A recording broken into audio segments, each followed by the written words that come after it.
Hello, and welcome to the IU College Insider Podcast, a collaboration between the College of Arts and Sciences at Indiana University Bloomington and Indiana Public Media.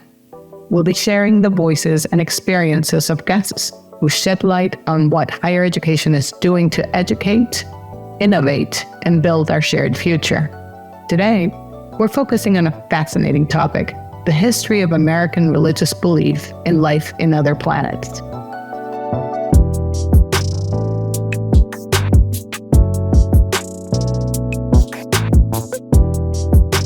So today I'm joined by my colleague, Paul Gutjahr, who is the Ruth N. Hall's Professor of English in the College of Arts and Sciences. He has written a new book, Faith in Space, which will be published in the fall. So let's get started and let me ask you some questions. Please tell us why you wrote this book, what it means to you, and why now is the right time. Okay, so great questions. I often kind of think about, like, where does a book come from? What is the origin moment? And those are always hard to pin down. But for this book, I was actually working on something else. I was working on an article on Mormonism. And I ran across something where Joseph Smith's father commissioned missionaries to the moon. Okay? And I was like, wow. There's a book in that. I mean, that was such kind of like an out there moment that somebody in the 1830s would be like thinking about the moon as a missionary field. I thought, there's something there. And that was like, I don't know, 1997. So I was finishing up my first book at that point, and I really thought this was going to be my second book. I thought this is a good idea for a book. So I started collecting materials for this book. And then I just kind of started to hit roadblocks. I thought, man, this would be the easiest book to write. How many people have written on this? Well, it turns out there's a lot of stuff out there. And so for the next literally 25 years, I was collecting materials for this book. I did 8 other books between this one and that one. And I was like, now I'm at the end of my career. I thought, this is the moment. If I don't write it now, I'll never write it. So, okay, so Joseph Smith's father commissioned missionaries to the moon. How are they supposed to get there? I don't think we have to dwell on the details there, because I'm not sure that was clear to anybody. But they were so convinced that there was life there, right? That and that they needed to reach that life. So, okay, and was this? I take it after Mormonism was a religion. Yeah, this is very early days. Early days. Okay. Early days.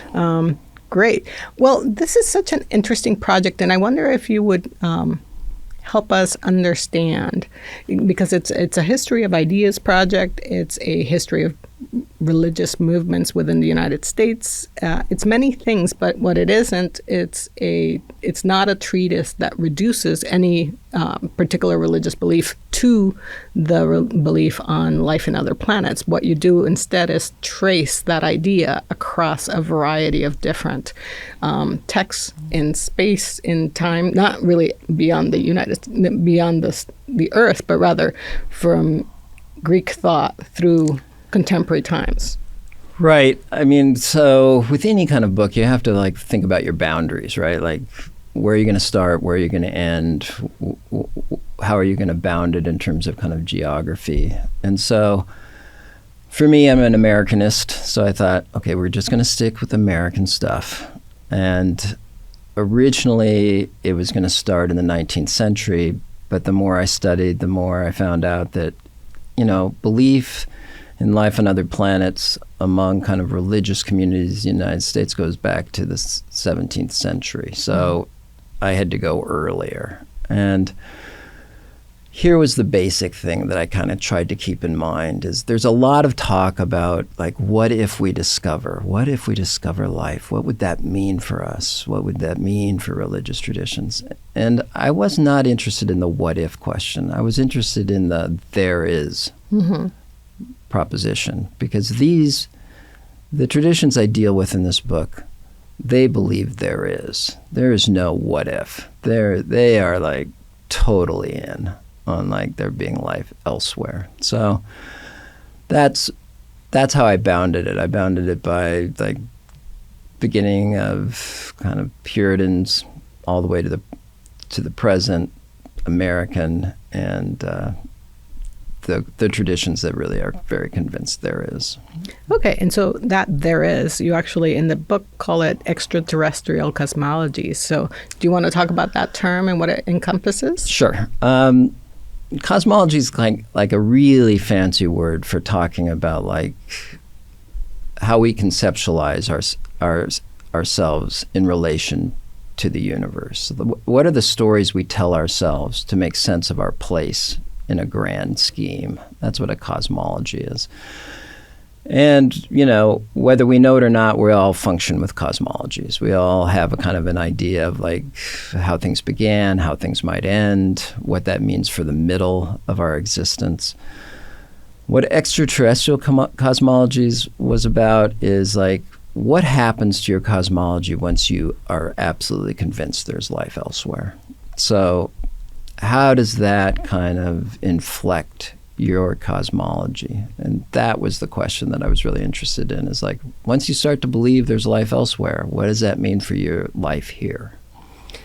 And what I found that was interesting, kind of the connective tissue across the various different chapters and sections, is that your discussion focuses on religious communities, but it also traces the popular culture of the times and how there were poems, almanacs, all sorts of casual references, or maybe not so casual, to this idea of life elsewhere that permeated the culture in ways that people in the 21st century may not be aware of.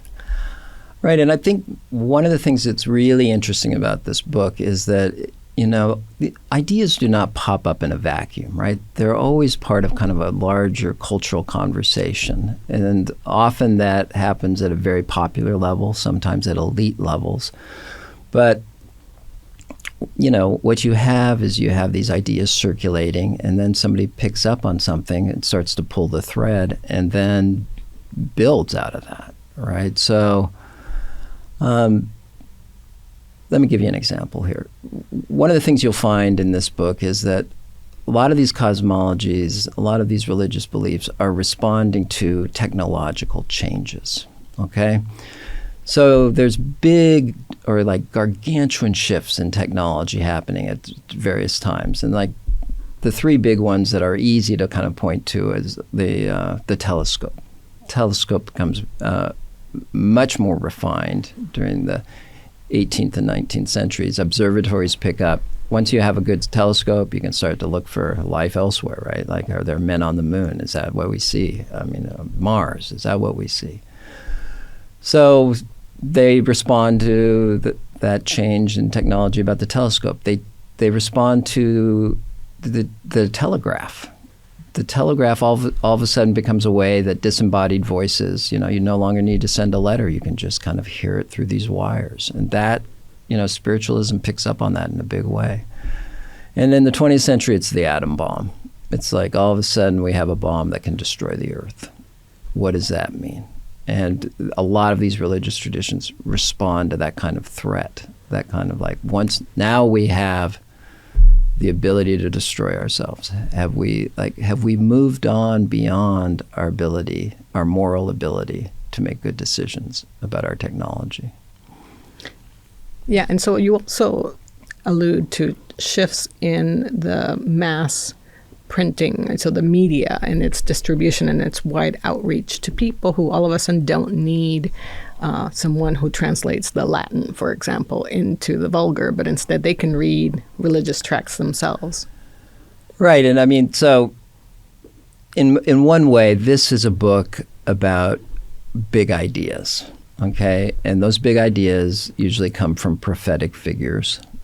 A lot of these traditions have prophetic figures.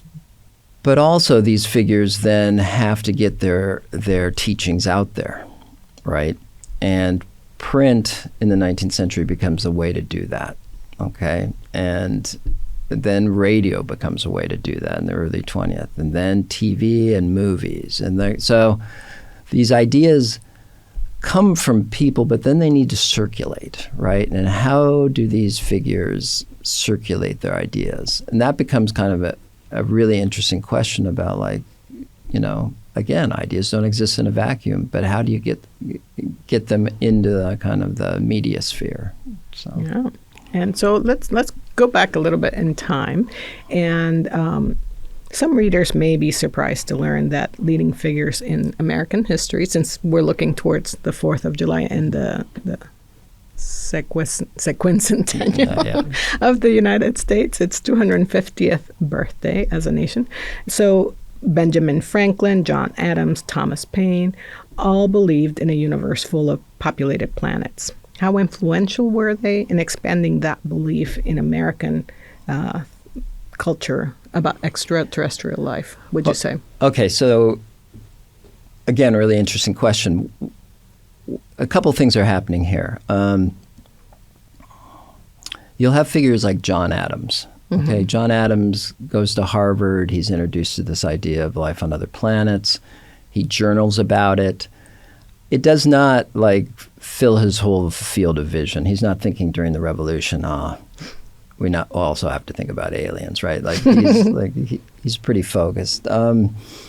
Benjamin Franklin also believes in life elsewhere, and he puts that in his almanacs. He'll mention it every once in a while that there's worlds elsewhere, right? Not a guiding principle for him, but an interesting one. But you get to a figure like Thomas Paine, who is really important in terms of kind of both kind of the pamphlet culture, but revolutionary thinking about democracy and those kind of things. He writes a book called The Age of Reason. In The Age of Reason, he argues against kind of traditional views of Christianity. One of his arguments is that there's got to be life elsewhere. Okay, and once you start to think about that, that makes you have to think about like your own Christian beliefs, and he will kind of go to town on this idea that Jesus, if there is life elsewhere, what is Jesus doing? Does he have to die on every other planet? Okay, and if he has to die on every other planet, does he have any time to do anything else? Because there's going to be so many planets that he needs to visit. So he uses that as kind of an ironic critique, but out of that kind of Thomas Paine thinking, a lot of religious thinkers come right against that, and they write a lot of things to kind of argue against what Paine is saying. And so that's an interesting moment, because when you're talking about the technological shifts, you talk about the telescope, it's what we would think of now as citizen science people out there being naturalists, trying to understand through their own experience. And then you have Thomas Paine extending the logic of Christianity and applying that to the idea of life in other worlds, and coming to the logical conclusion that this can't all fit. Right. Yeah, and so different founding father figures have different relationships to their beliefs in life and other planets. And for most of them, it's cocktail party conversation, right? It's like, there's probably life out there, don't know what it's like. Paine will take it to a whole new level, right? He will really use it in talking about like the importance of reason and how we need to trust reason rather than faith. Rationality is the key. So Harvard figures multiple times, as does Yale University. You're a professor in an English department writing a book about the belief in the other worlds within religious cultures. How does education, higher education as an institution, and the pursuit of scholarly research in the humanities, how do these all align and give rise to thoughtful, substantive discussions about people's beliefs that don't make people be reduced to just one aspect of their ideas? Wow, that's a great question.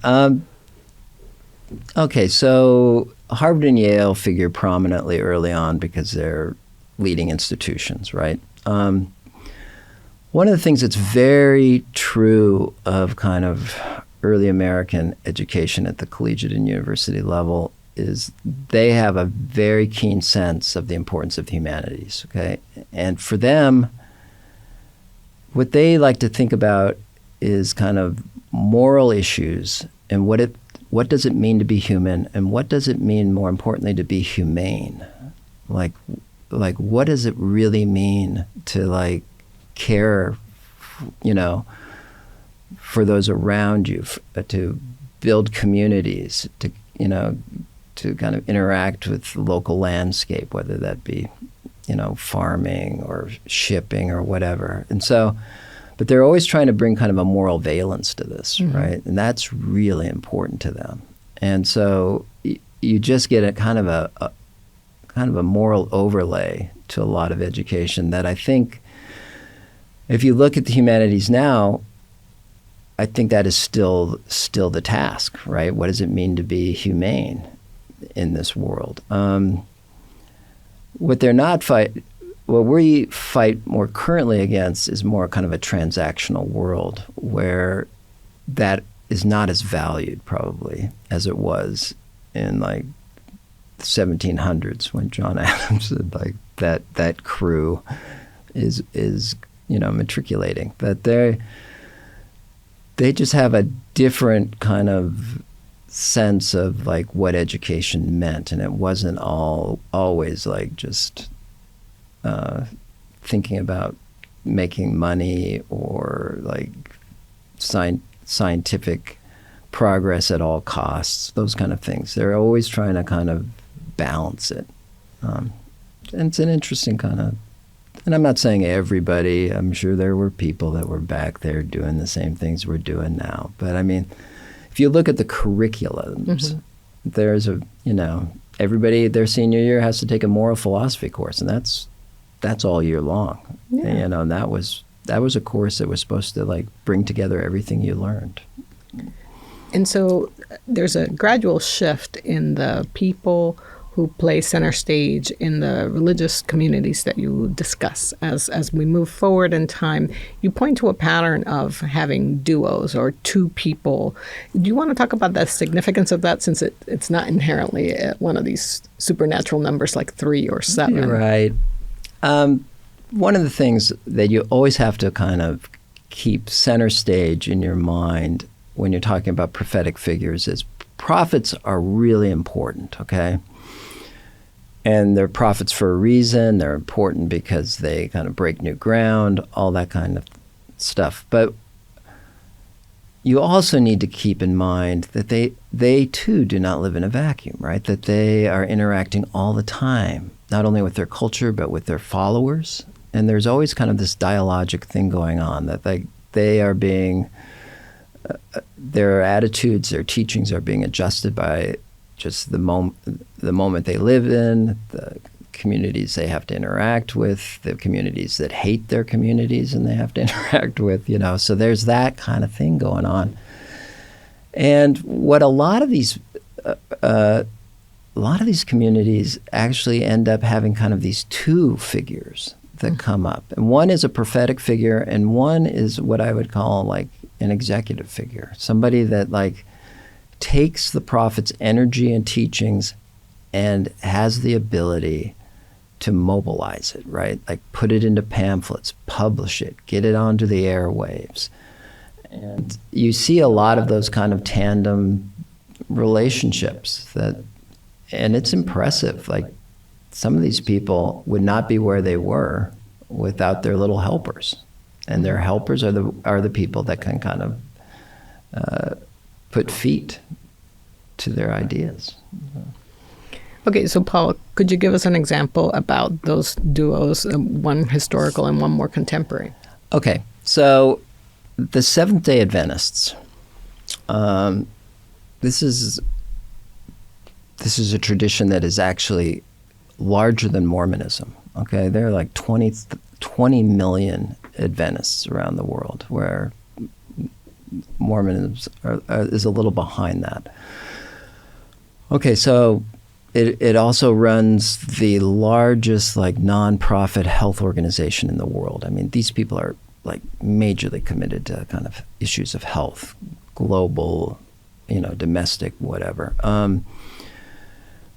Their founding prophet is a woman named Ellen White, okay? And she has a series of visions over a number of years, and she writes big books, really big books, okay, about prophecy.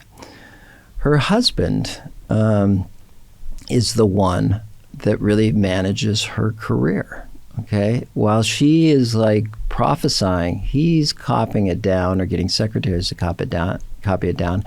And then he thinks about ways to publish it and distribute it, okay? And he is massively successful in this. I mean, he is like really good at the nuts and bolts. So that's that's just one example in the 19th century. You get to the 20th century, the most famous kind of UFO religion of the 20th century is Heaven's Gate, okay? And it's not because they're the largest. In fact, they're probably the smallest among the ones that I talk about. We're talking about like biggest number probably they ever had was 150 people, okay? But they're famous because of their mass suicide at the end of the 1990s, okay?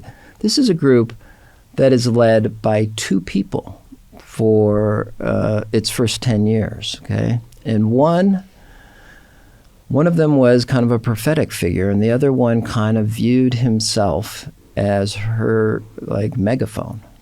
And he would talk about himself in those terms, that like she gives the teaching and I make sure it gets out there. And so, again, very similar to Seventh-day Adventists in the sense that you have a prophet and then you have somebody that helps that message get out. Heaven's Gate was very much like that in its early days. I remember I was in graduate school when the Heaven's Gate suicide happened, and I was in Los Angeles. So I mean, the images of the members covered in blue blankets, I mean, it's indelibly burned into my awareness. But I know that this is not a group necessarily that will resonate with younger audiences. So it's good for you to discuss it at the end of the book to see how it's an outgrowth of the previous movements that you discuss. But the Seventh-day Adventist is something that I am familiar with, and growing up in Puerto Rico, I had seen schools, and they were vegetarian. They observe their Sabbath on Saturday. So there are distinctive elements about that. But they came out of, or they evolved out of a previous movement. Do you want to talk about that a little bit? Because people may not know that history. Okay, so they come out of a movement called the Millerites, okay? So Miller was a guy that he believed that he had kind of cracked the mathematical code for when Jesus was going to return, okay? And so he has a date in mind, 1844, and it's going to be the date. It is going to be the date, right? And he is helped by a duo, okay? His helper is named Joshua Himes, and Joshua Himes is an absolute master of mass publicity. I mean, like, this is a guy that would give P.T. Barnum a run for his money. I mean, this is a guy that just knows how to publish stuff and distribute stuff, okay? So Millerites never kind of formed their own denomination. A lot of people in different denominations became kind of followers of Miller, okay, because of his apocalyptic last days stuff. What happens, though, is, figures differ about how many people were really kind of believing what Miller had to say. But, some scholars will say hundreds of thousands were like listening to him. Now, were they all like waiting on a mountaintop in 1844 for Jesus to come? Probably not, but a lot were. A lot were like selling their stuff, right? Like selling their houses, their horses, their farms, because they didn't need them anymore. Jesus was going to come. Jesus does not come. Miller has to retrench. He does like a different date about 9 months later. Still doesn't come. And this is called the Great Disappointment. Okay? And out of the Great Disappointment, the Seventh-day Adventists arise. Okay? These are Millerites. These are followers of Miller that slightly changed the teachings to mean, they have an explanation for why Jesus didn't appear on earth at that moment. And then they change different things, like when they hold the Sabbath, what they eat, and their really pronounced vision of kind of health care. And that starts really early. And Seventh-day Adventists to this day run really good hospitals, have amazing medical schools. This is a long tradition for them. So one of the interesting things that I learned by reading this book is that although there's many religious traditions who believe in life in other worlds, what the relationship of those inhabitants are to humans on Earth differs.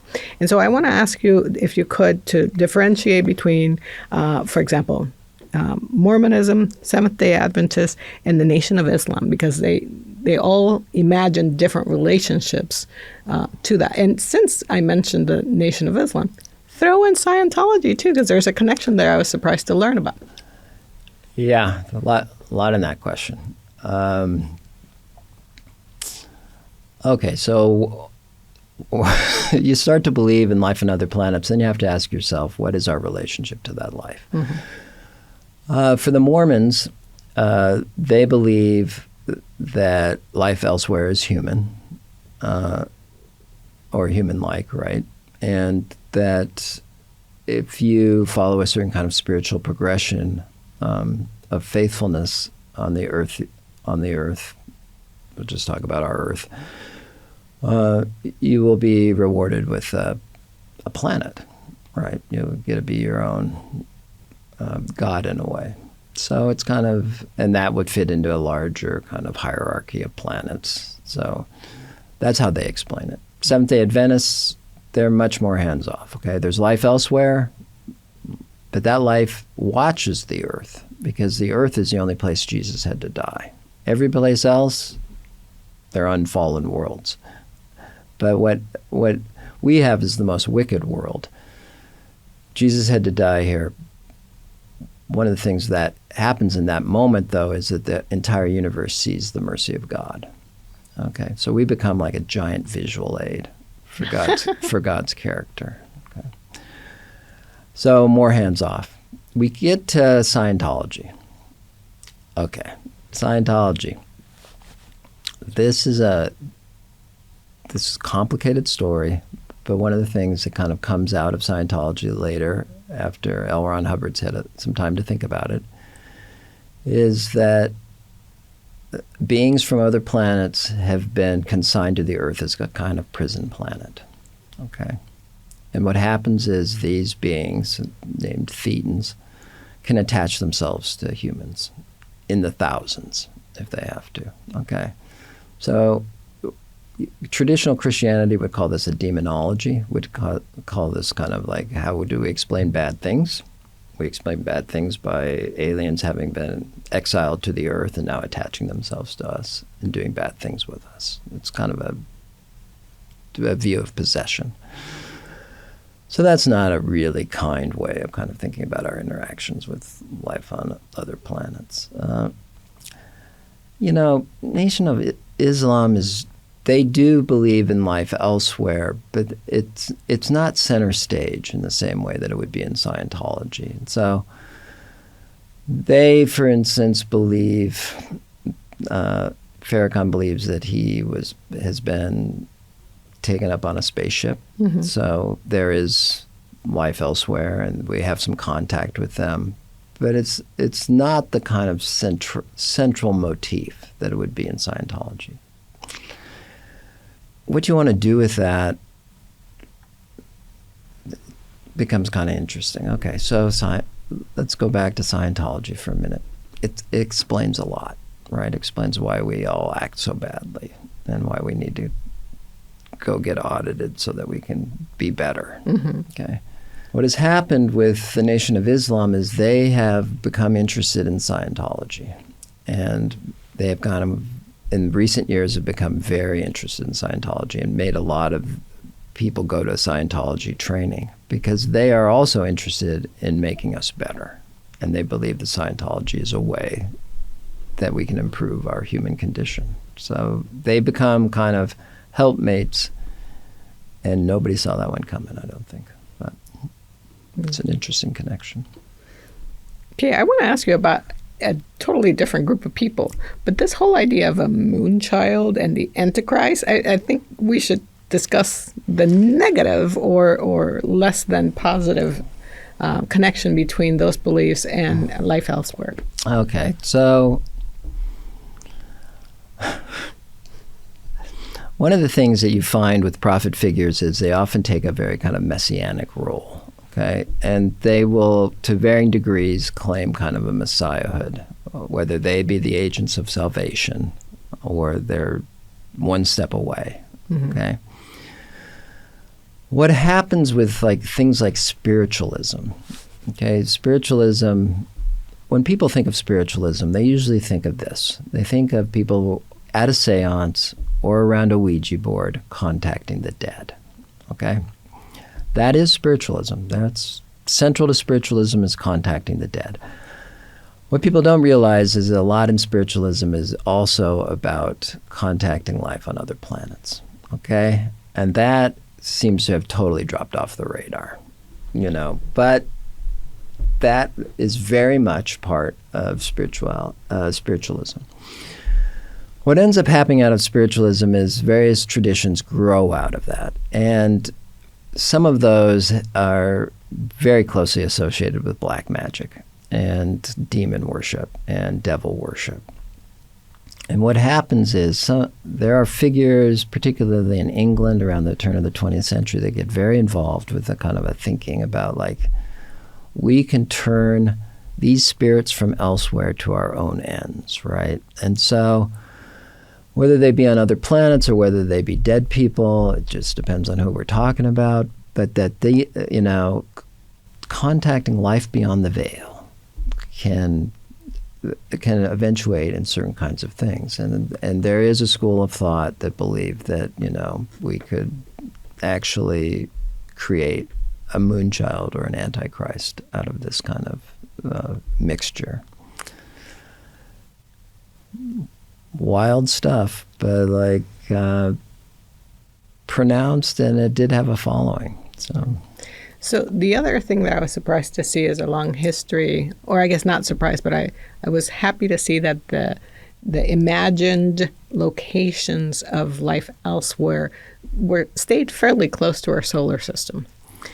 Mars, Jupiter, right, Saturn.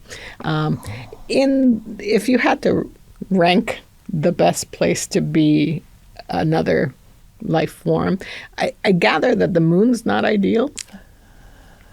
No, and I think, no, the moon's not ideal. Okay, either is Jupiter. And like the earlier, you know, the farther you go back, the more that they're interested in kind of putting Mercury in the, or Venus in the discussion, right? Like, you know, these are other planets. We don't know what they're like, but they could be habitable and they could be good. You get to the 20th century, everybody thinks, you know, probably not, right? Like, I know Musk wants to go to Mars, but like, it's not hospitable, right? It's a very cold planet. There's like a lot of bad things going on there. And so what you have is a growing conviction that any kind of heaven is more interdimensional, right? Like it's not so much a physical place as a place that exists outside of what we kind of know. That's not true of everyone. The Heaven's Gate really did think that it was on another planet. Heaven was on another planet. A spaceship was going to take you. It was a very physical thing. So you'd get on that spaceship, you would go to that planet. So, and we have been building spaceships, as you mentioned, and there has been, of late, the government has released a lot of files showing the stuff we have about that. So is that a great disappointment, or is there any interesting thing in there? Okay. That answer functions on two levels for me, okay? All this talk about disclosure, all these UFO files, personally, I am thrilled. I am just thrilled because, you know, my book is hitting at the right time, right? Like, sure, let's just talk more and more about UFOs. And like, so I'm thrilled that that's kind of being talked about in different media outlets.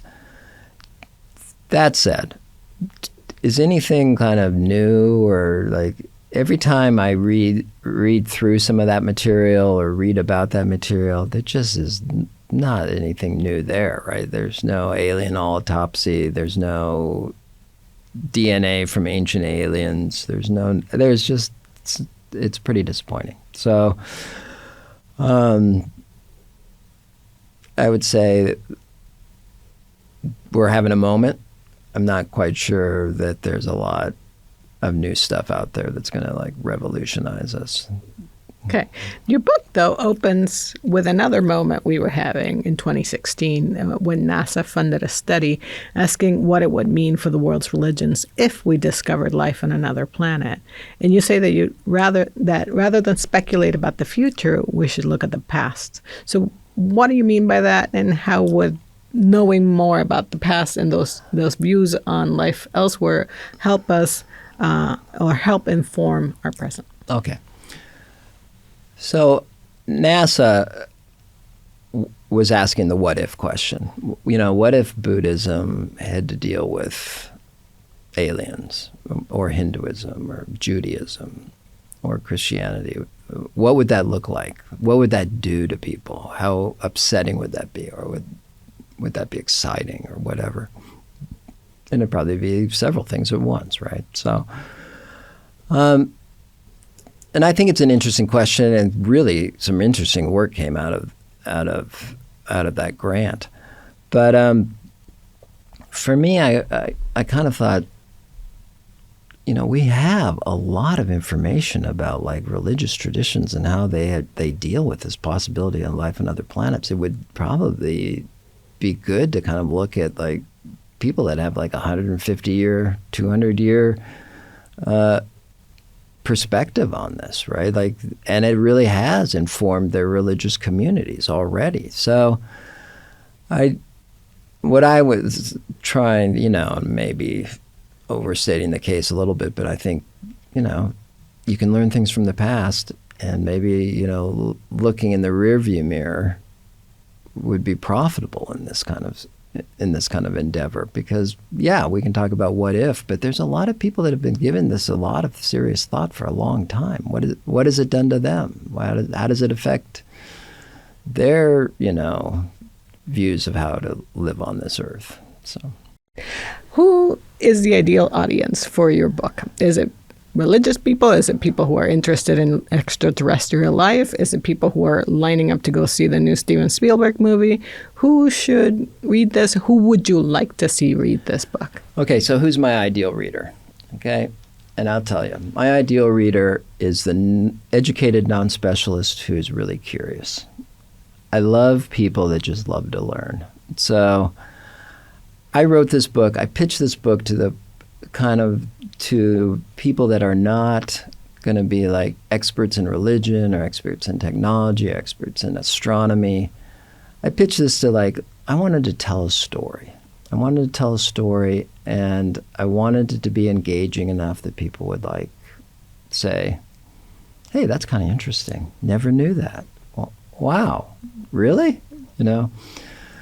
So I would be happy if people came to this book and felt like I learned something from this book, and it was a good read. Mark Twain has this great quote about it's not that hard to be funny, just tell the truth. Okay? So I thought about that a lot, and I said, I just, I don't have to try that hard. I just need to kind of try to tell the story, and the story will drive itself. So anyway, thanks for listening, and I'd love that last question. Well, thank you. I think that's a good place to stop. And I do encourage people to go out and pick out a copy of this book when it's published. It's very accessibly written, not at all jargony, and it tells a really compelling yarn of who's related to who in terms of whose ideas influence other people. Thank you so much, Paul. And thanks to everyone watching and listening. This has been a fascinating conversation. If you'd like to check out other episodes of the IU College Insider, please subscribe and share, and we'll see you next time. Thanks again.